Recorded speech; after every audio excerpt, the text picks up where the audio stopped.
चौथी तस्वीर में आपको शाजापुर से दिखा रही हूँ, लेकिन उससे पहले एक बहुत बड़ा सवाल है, क्या वाकई में इस्लाम इस तरह के कार्यक्रमों की इजाजत देता है? क्या वाकई में इस्लाम में इस तरह की इजाजत दी गई है कि जब आप किसी तरह का कार्यक्रम या किसी तरह के जुलूस का आयोजन करते हैं तो आप इस तरह की असंवैधानिक चीजें, माहौल बिगाड़ने वाली चीजों को आप अंजाम दें? नहीं, इसकी मनाही है। शाजापुर से तस्वीरें देखिए, मुहर्रम के जुलूस में किस तरह से यहाँ पे हिंसक झड़प हुई है, और ये हिंसक झड़प की तस्वीर इस वक्त आपके टेलीविजन सेट पर मैं आपको इस वक्त दिखा रही हूँ।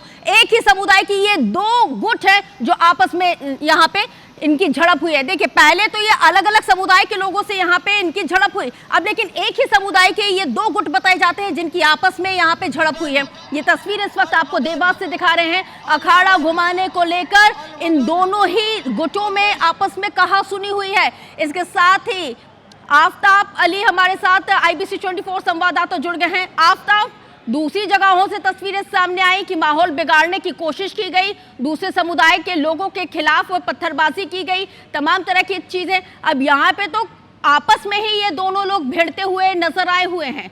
क्या कार्रवाई हुई अब तक?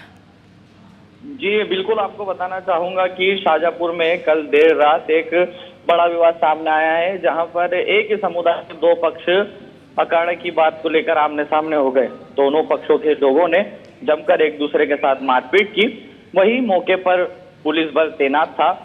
SP TS बघेल के द्वारा तत्काल लोगों के ऊपर कार्रवाई की गई।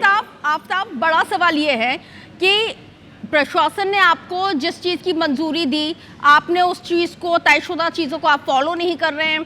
आप यहाँ पे अखाड़ा घुमाने की रिवायत कर रहे हैं, एक अलग ही आप रिचुअल यहाँ पे डाल रहे हैं। ये सारी चीजें तो कतई मुहर्रम में नहीं होती, जुलूस के दौरान भी नहीं होती।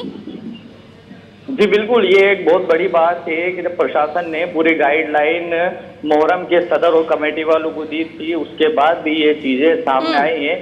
इस पर जो है SP शाजापुर SP के द्वारा भी कमेटी के जो अध्यक्ष थे, सदर थे, उनसे चर्चा की गई। उनको बताया गया कि ये चीजें जो है गलत हुई है। लेकिन एक बड़ा सवाल ये भी सामने है कि अभी तक दोनों ही पक्षों के लोगों पर कोई कार्रवाई प्रशासन की तरफ से नहीं हो पाई। रखिएगा आफताब, अपडेट आपसे आगे भी लेंगे। बहरहाल अब तक की जानकारी साझा करने के लिए आपका बहुत शुक्रिया।